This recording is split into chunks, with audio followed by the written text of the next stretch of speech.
आप सभी का हमारे YouTube चैनल पे बहुत बहुत स्वागत है। आइए सुनते हैं गुप्त नवरात्रि श्री दुर्गा सप्तशती 12वें अध्याय की कथा। नवरात्रि का व्रत जो कि हर वर्ष 4 बार मनाया जाता है, 2 गुप्त नवरात्रि के रूप में और 2 प्राकट्य नवरात्रि के रूप में। प्राकट्य नवरात्रि जो कि चैत्र और आश्विन के महीने में शुक्ल पक्ष प्रतिपदा तिथि से लेकर के नौमी तिथि तक, जो कि माता दुर्गा के 9 स्वरूपों का पूजन किया जाता है। वहीं पे गुप्त नवरात्रि के व्रत में जो कि आषाढ़ के महीने में और माघ के महीने में शुक्ल पक्ष प्रतिपदा तिथि से लेकर के नौमी तिथि तक माता 10 महाविद्याओं का पूजन किया जाता है। तो आइए सुनते हैं श्री दुर्गा सप्तशती 12वें अध्याय की कथा। इस अध्याय में देवी चरित्रों के पाठ का महात्म्य का वर्णन किया गया है।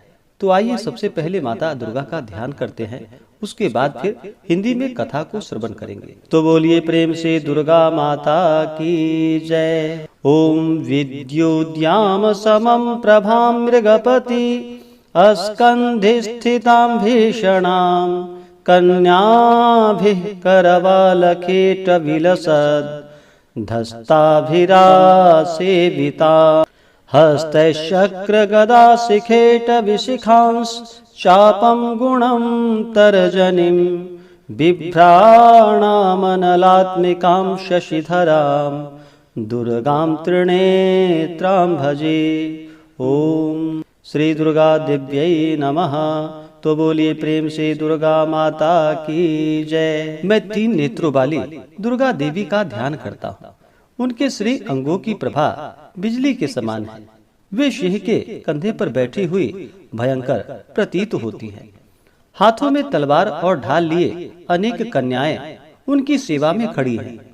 वे अपने हाथों में चक्र, गदा, तलवार, ढाल, बाण, धनुष, पाश और तर्जनी मुद्रा धारण किए हुए हैं।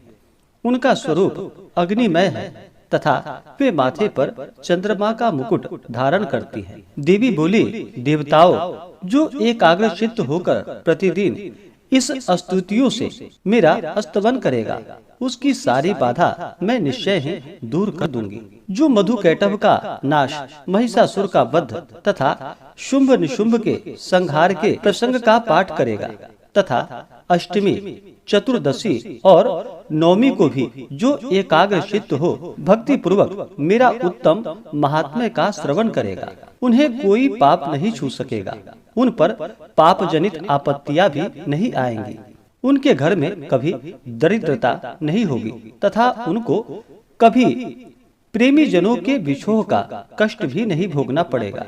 इतना ही नहीं, उन्हें शत्रु से, लुटेरों से, राजा से, शस्त्र से, अग्नि से तथा जल की राशि से भी कभी भय नहीं होगा। इसलिए सबको एकाग्र चित्त होकर भक्ति पूर्वक मेरे इस महात्म्य को सदा पढ़ना और सुनना चाहिए। यह परम कल्याणकारक है। मेरा महात्म्य महामारी जनित समस्त उपद्रवों तथा आध्यात्मिक आदि तीनों प्रकार के उत्पातों को शांत करने वाला है। मेरे जिस मंदिर में प्रतिदिन विधि पूर्वक मेरे इस महात्म्य का पाठ किया जाता है, उस स्थान को मैं कभी नहीं छोड़ती। वहाँ सदा ही मेरा सन्निधान बना रहता है।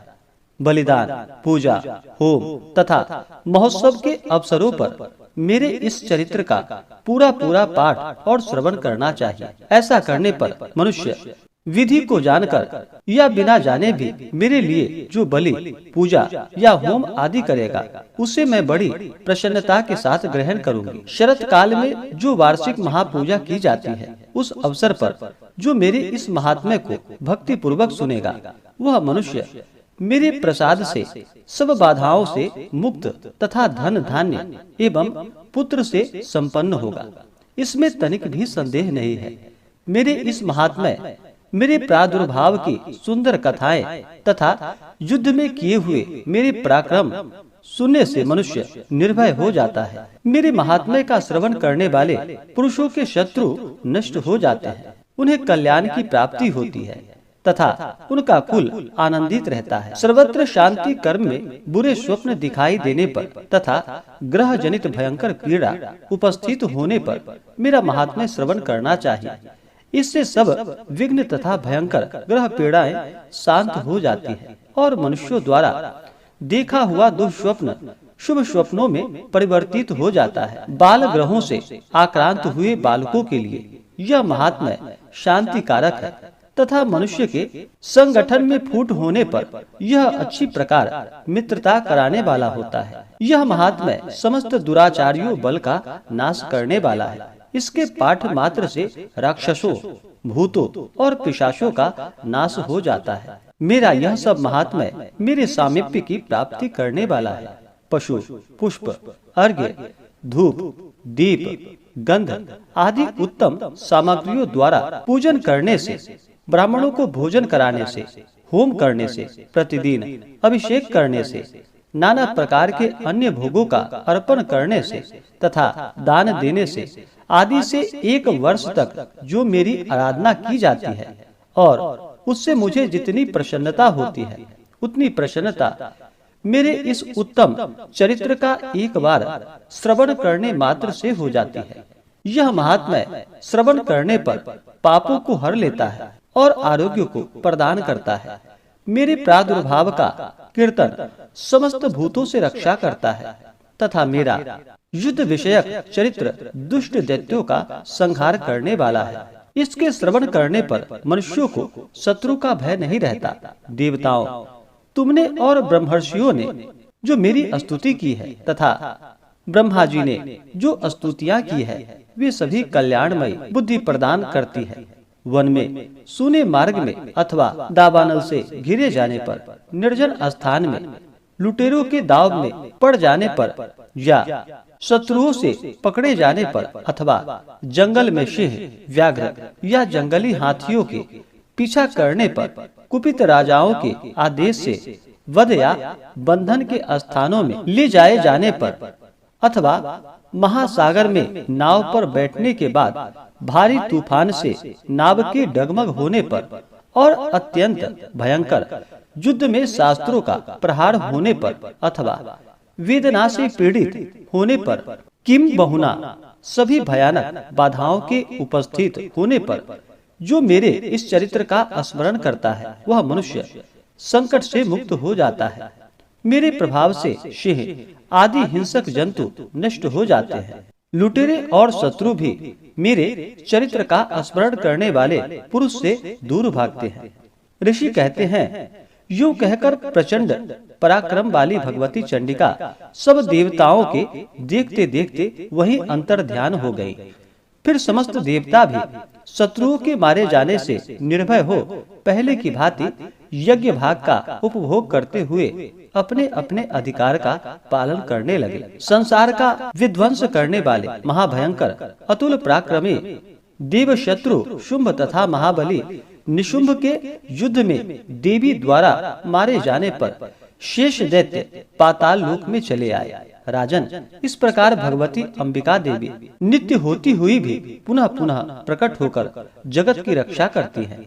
वे ही इस विश्व को मोहित करती हैं। वे ही सबको जन्म देती है तथा वे ही प्रार्थना करने पर संतुष्ट हो विज्ञान एवं समृद्धि प्रदान करती हैं। राजन, महाप्रलय के समय महामारी का स्वरूप धारण करने वाली वे महाकाली ही इस समस्त ब्रह्मांड में व्याप्त हैं। वे ही समय समय पर महामारी होती और वे ही समय समय अजन्मा होती हुई भी सृष्टि के रूप में प्रकट होती हैं। वे सनातनी देवी ही समया अनुसार संपूर्ण भूतों की रक्षा करती हैं। मनुष्यों के अभ्युदय के समय वे ही घर में लक्ष्मी के रूप में स्थित हो उन्नति प्रदान करती हैं और वे ही अभाव के समय दरिद्रता बनकर विनाश का कारण होती हैं। पुष्प, धूप और गंध आदि से पूजन करके उनकी स्तुति करने पर वे धन, पुत्र, धार्मिक बुद्धि तथा उत्तम गति प्रदान करती हैं। इस प्रकार श्री मार्कंडेय पुराण में सावर्णिक मनमंत्र की कथा के अंतर्गत देवी महात्म्य में फल स्तुति नामक 12वां अध्याय पूरा हुआ। तो बोलिए प्रेम से माता दुर्गा की जय। इसी प्रकार से आगे के अध्याय को सुनने के लिए हमारे इस चैनल पे अगर आप नए हैं तो चैनल को लाल बटन दबा करके सब्सक्राइब करें, साथ में बेल आइकन घंटी को दबाएं ताकि मेरे वीडियो का नोटिफिकेशन आपको समय समय से मिलता रहे।